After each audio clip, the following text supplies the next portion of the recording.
में लिखा है और आपने कहा है कि ये जो काम मैं करता हूँ इससे भी बड़े बड़े काम तुम करोगे। प्रभु यीशु, मैं आपका दास होने के नाते विनती और प्रार्थना करता हूँ कि मेरे पिता परमेश्वर, जितने लोग अपने हाथ अपने सर पे रखे हैं, मेरे पिता परमेश्वर, जब कोढ़ी मनुष्य ने बोला कि प्रभु तू चाहे तो मुझे चंगा कर सकता है,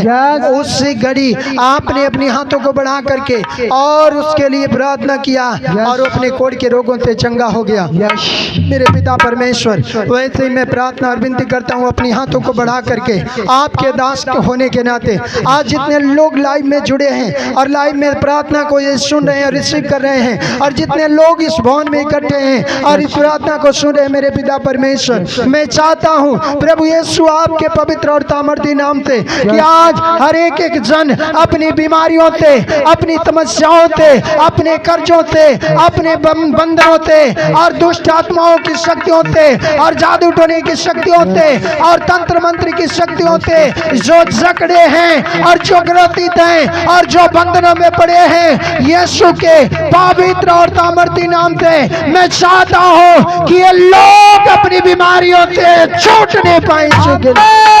आजाद हो जाएं और इनके जीवन से वो बंधन और तराप हमेशा हमेशा के लिए अभी के अभी मेरे बोलते इनके जीवन से वो टूट रहा है यीशु के नाम, और हर एक एक जन आजाद हो रहे हैं यीशु के नाम। आमीन आमीन। जोरदार ताली से प्रभु